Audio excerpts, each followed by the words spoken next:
One of the first big things that we did for version 2.5 was to introduce a little branching, merging feature. And what it looks like in the web version is that you go to the project hierarchy, and here you can select to either copy project or branch a project.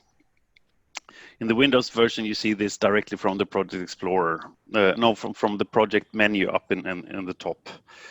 And if I would like to do a branch, I'll just give it a name, demo project B2, for example.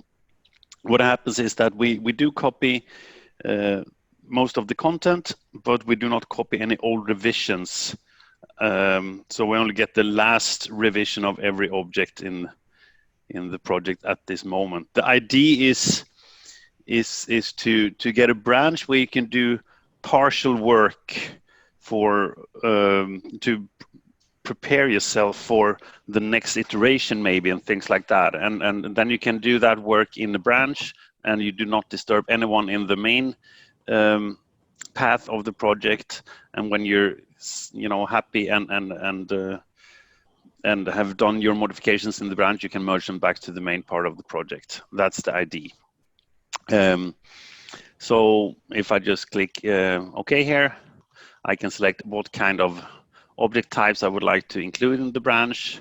Maybe I just want to work on requirements and specifications in this case, and let's say use case as well. And then I select that, and we copy the branch. And the branch will appear as a new project, as I stated the name, creating the branch already. So demo project B2. And that was it. Okay, so I would then find the project down here. I think I have to log out in this exercise actually to do that. Let's do that.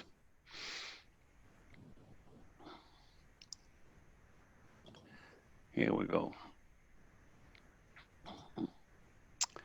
This is a bit slow on this machine, but you get the picture, right?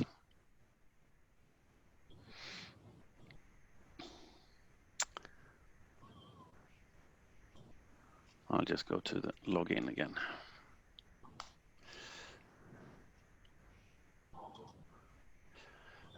Meanwhile, all the things that we're going to show today, they've been announced in our little blog roll here on the home page. So here was the announcement for the Service Pack 2, and a bit earlier on, we of course had Service Pack 1, and I believe in the page before we also had the announcement of the version 2.5. And you can of course subscribe to these things with the regular RSS feed or things like that, or just get an update by registering your email. That's always good to have, right? So now I'm gonna log in again, and I will see that my project, demo project B2, is now available as well, and I can load that. And that would of course have limited number of objects. So here we have all of our requirements, but we don't have, for example, any failure modes in this project. It's totally empty. But an interesting thing for the requirements is that you get everything from the last available revision. So if I look at the revision history here, I only have the last one around. You could do your work, and then later on you could just merge that back into your original project. You cannot really get these changes back into any other project. The idea is that we remember what the source is, and you can only merge it back to the source. All right. So that's branching and merging. I'm going to go back to my main project here again. Now I'm going to show you what we've done in terms of working with Word in the web client. This has been around for a long time in the Windows client, but it's been kind of hard to achieve the same kind of functionality with the web technology, but I think we finally have a good solution for that. So if I go to the File Explorer, let's just create a new file, brand new, and we're gonna base it on some just a blank Word document, so we'll see what we're actually doing. My blank doc. We're gonna just it doesn't even give me a nice spell thing. Spell checking is also included now in the web, for example, but we're using the browser spell checking, so it depends a bit on what kind of browser you're using. So I have my blank document. I can show you it's totally empty if I open it. So nothing fancy, just a regular document. See if Word is graceful to us. Opening in protected view. It usually opens in protected view because we're downloading these films from the internet, right? So just click on enable editing and you're ready to go. So this is just a blank document that I got from my file object, right? I'm now gonna go in and edit it and see if I can fill it with some information.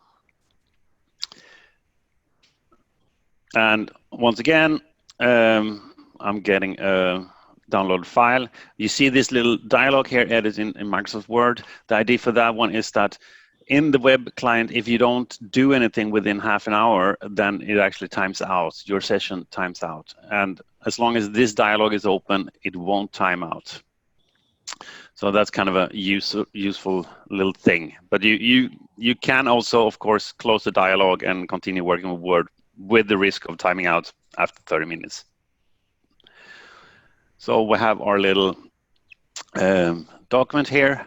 And what we see now on the right-hand side is that it automatically loads an add-in. And this is the add-in for the web. You need to authenticate, but if you open the document within a few minutes after you downloaded it, then it will automatically authenticate for you. And here we now have the access to more or less the same functionality that we have in the Windows client integration. And just for fun here, I'm gonna introduce a couple of specifications. Let's do the first 4 here, and we're gonna see some nice content, I believe. Insert objects, and they will be placed at the location of the cursor. Not too bad, right? What we see here is actually integration of some nice UML models here, or diagrams that have been created with a tool called Enterprise Architect. And this is also something that's new in the last service pack, where we provided a neat Enterprise Architect integration. And the way this integration has been done is that it's pretty open, that we in the future would be able to introduce similar tools as well, as long as their output can be described in terms of an image. And I think that's kind of neat. So here we actually have an original product specification, and it's tracing to something of the type UML, and here we're displaying the contents of that trace in this Word export. Kind of neat. This Word add-in that we have here as well is also possible just to start directly out of Word. It shows an add-in up on the top, and if you click it, you're allowed to actually connect to a project. And it's always, the add-in is always connected to a specific URL in your environment. So this one is always showing this address. And you can also check it by there's a little arrow thing here on the side, and you go to security info, then it sees where it's actually fetching its information. And the neat thing about this add-in is also that when we update the version of the web server, you don't really have to do anything on the add-in side, because all the functionality is deployed together with the web application as such. So the add-in is just referring to that address. And your documents on the, of course, we're going to save it up to the server. When I do that, it's saving, file is uploaded, and you can just get rid of this local copy on your machine. And we can also see now that the file has been modified 12 minutes after 10. That's the time we have right now. And I can just save it to the project. Kind of neat. And as usual, as you're used to, we keep track of the contained objects, and we do all the inconsistency checks and whatever you're used to when working with aligned elements. All right. Also new in 2.5 was the ability to add a new attribute type. Sometimes we have the thing with, I'm going to show it in an example for requirement, that we have an attribute type. We have a list of things that you can look at. Here we will have applicable to, patient operator, and things like that. Sometimes you have the need that this list will change during the course of a project, and instead of just going to the templates and upgrading that all the time, we also now have a new type called dynamic list attribute, and there you would actually do the updates in the project settings, so you would be able to add and remove items there. Another thing on the website is that there's also possibility of adding Active Directory connection to it, meaning that user management will browse the Active Directory for eligible users to be added to a project. Just makes it a bit easier. You don't have to type as much, and you don't have to remember different passwords for the web and for your normal Windows login. So I was mentioning the Enterprise Architect integration before. So if I go to my specifications here, if I open one of these, this was the one that displayed with the diagram. And the reason why it did so was that we had a trace to an object which we here called UML. And if I jump to that object, I can see that it comes with a nice diagram, and we also have selected that diagram. And if I want to go into edit mode, we can now see all the available diagrams that we have in our referenced Enterprise Architect model. And if I click on them, I'll see what that diagram is all about. And when I store it, I just get a new revision of it, of course. And this is kind of neat. And this integration that we've done here, as I said before, can be extended for any kind of application that provides a visual output that we can convert into an image in some way. And as we already saw, it can also be integrated in your Word reporting. And I think that's pretty nice, to be honest. Speaking of integrations, we've also added integrations to some additional issue trackers. We already have integration to TFS or Azure DevOps, as it's called today, Track, Jira, Gemini, and GitHub issues. But new now for I think it was in version in Service Pack 2.2 is also the integration of Redmine, and also a product called Perforce for version management. So we do not integrate directly with the versions management, but we integrate with something that Perforce calls jobs, and that's also kind of an issue, task, ticket kind of entity. And it works in the same way that we do any Jira integration or Track integration.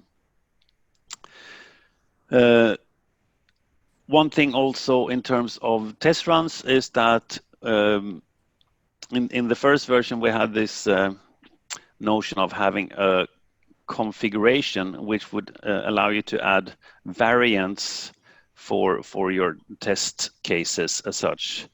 This is proven to be for some projects an added complexity, and what's new as of Service Pack 2 is that you can also produce test runs and work with test runs without having this configuration part involved. And then it would be just very, very simple. One test case cannot be copied over multiple configurations, so it's just one-to-one relationship for that. We've also been working a bit in Service Pack 2 on a lot of usability things in the web thing. These are features that have been around for a long time in the Windows client, but now we're pretty much on par. One simple thing is that we can, now it's kind of boring because it only has one revision. Let's take this one, it has 4. We can, of course, do revert to revision now in the web. That's nice. We have all of these convenience functions like find in Trace Explorer, find in Project Explorer, or find in File, also from the web.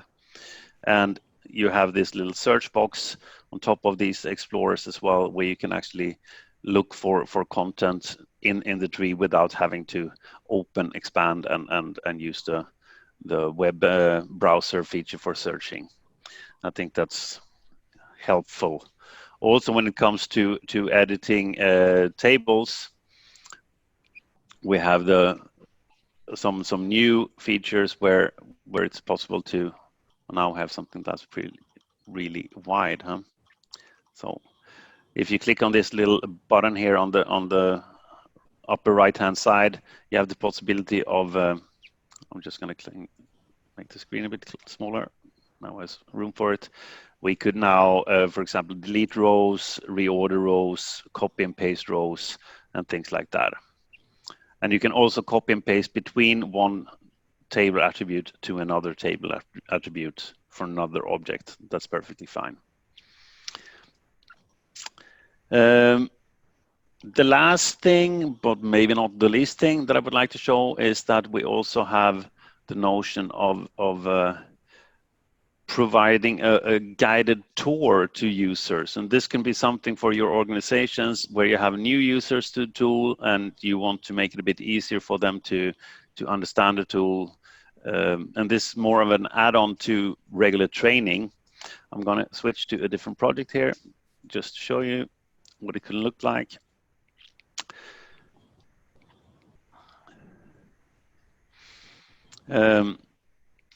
So here down in the help button, we have the possibility of listing tours, and these can be user configurable. It's a bit tricky. You need to know a bit about web technology to be able to address fields in the application.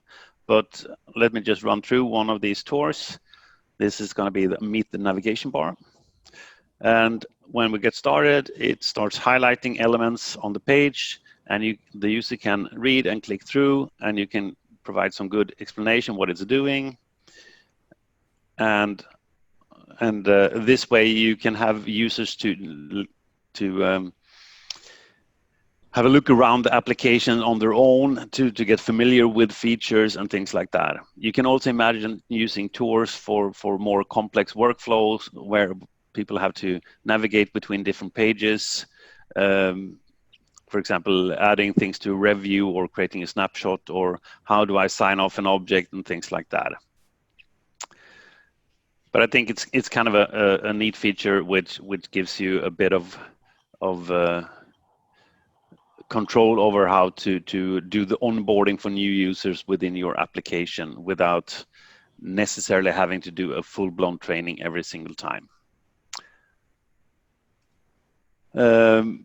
For all of you that haven't seen that before, of course, the user manual is also down in the help button. And the intention with the user manual is exactly the same one that we have for the Windows version that you can find on our homepage. It's that you should easily figure out where you have to go to solve a specific task, and you have short and distinct instructions on how to do those operations. And also, if you're in your web application somewhere, and for example, if we're looking at risk analysis here, Yeah, I'm going to go to risk object here, and if I click on my user manual, then I automatically end up in a page which is related to that kind of work that I'm doing. So since we're working on a risk analysis, I end up in the chapter where we actually look at doing risk analysis, which I think is kind of neat. And the same thing goes if you're working with a review, or if you're just trying to look at inconsistencies and things like that. All right. That was basically all that I wanted to go through in this little recap of our latest releases. I would say that if you have any questions, feel free to ask them, and I'll do my best to answer directly live in the meeting. I think it could work out. We're not that many participants. And otherwise, I would just like to thank you for your time. Are there any questions around? If you're shy, you can also ask them in the chat. That's also perfectly fine. Thanks. Yeah, I got a little question. This is Jonas. Hi. Hi. I just wanted to know, is it possible to install the web front end on our own server as well? Yes, it can run on any server. Okay, awesome. Yeah. So you need a Windows server to run the web application. Yeah, makes sense. It can then connect to your existing database where you have your Windows client projects. You can work interchangeably in the web or in the Windows client as you see fit. You're welcome. Good, thanks. Anything more? Keep in mind that you do have to have floating licenses in order to use the web client. Oh yeah, that's a good point. Yeah. Yeah, makes sense. We already do, so that's good. Most people do, but as opposed to the Windows client, we cannot work with node lock licenses with the web at the moment. Makes sense. Yeah. Yeah. Okay. I've also a little question. This is Celine speaking. Can Hi, you hear me? Celine. Okay, Yeah. good. Yeah. So kind of very specific, but for the test cases, is it also possible to just take like from the last revision of the test case, and can we export that one as well, or is it only possible to export only the newest? When you talk about export, do you mean putting into Word? Yeah, exactly. Yeah. In the same way that you have in the Windows client, you can also select a specific revision to place into Word. Or if you did a snapshot earlier on, you can include the complete snapshot into Word. Yeah. Okay. Perfect. Thanks.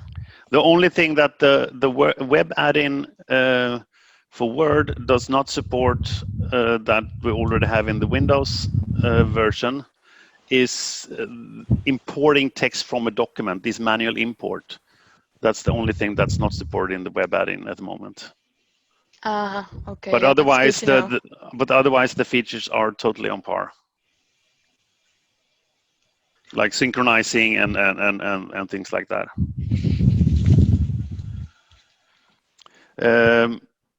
I see one thing here on my note that I might have forgotten to tell you. Sometimes when you have all your files neatly here in the tree, you would like to have them outside of the tool all at once. And that's also something that's new, both in the Windows and the web client, of course, that you can save files to disk. And then you would get the complete folder structure as well as you see it here in the Product Explorer. And you can also select to actually first convert them to PDFs if you want to. Just a small convenience thing, if you want to download a lot of documents at once for some external crunching or external archiving or whatever.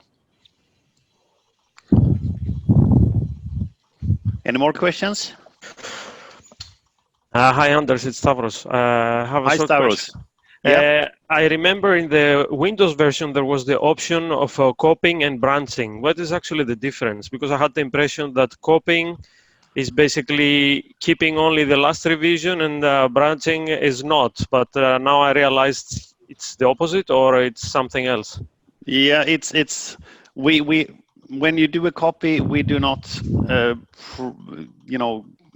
keep the old revision number. We copy it as a new object with revision 1, right? But when we do a branch, we only copy the last revision. So if it had already 4 revisions, you're going to see the revision 4 being the only revision available in the branch.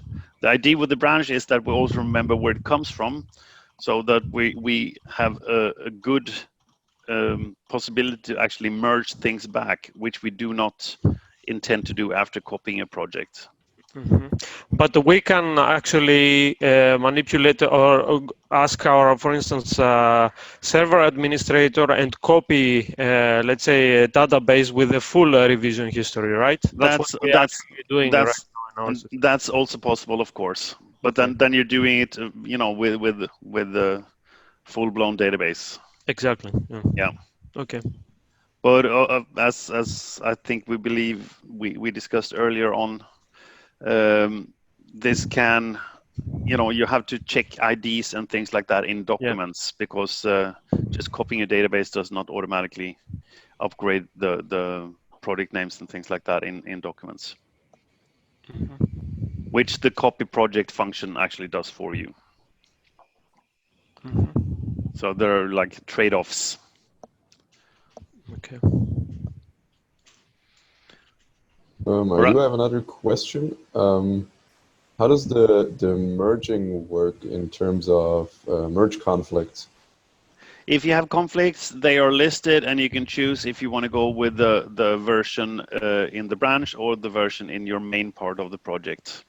Okay. But one limitation today is that if there are no conflicts, the changes will just be merged. You cannot select the number of changes to merge to the main project. Okay. Yeah, that makes sense. Okay. Thanks. Yeah.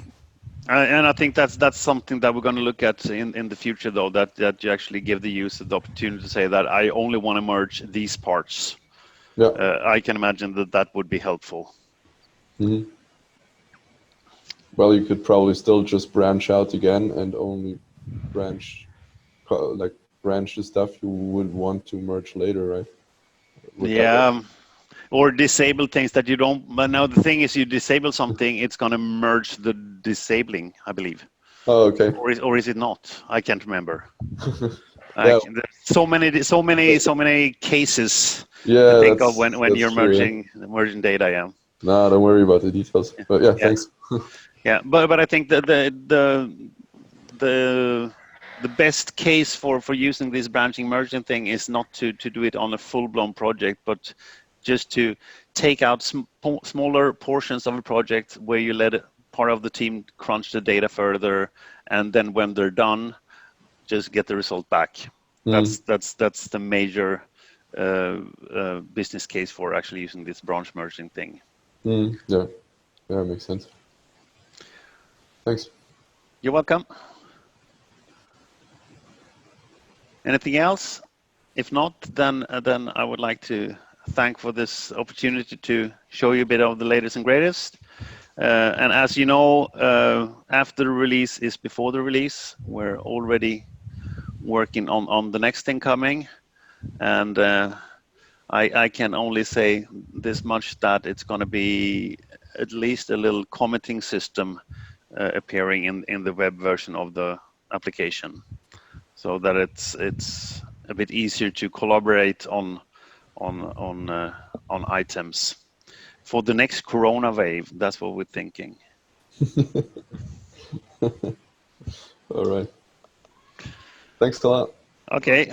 Thanks, everyone. Thank you. Thank you, Anders. Thank you. Thank you. Okay. Thank you. Bye. Take care. Bye, guys. Bye. Thanks. Thanks, Anders. Stay safe.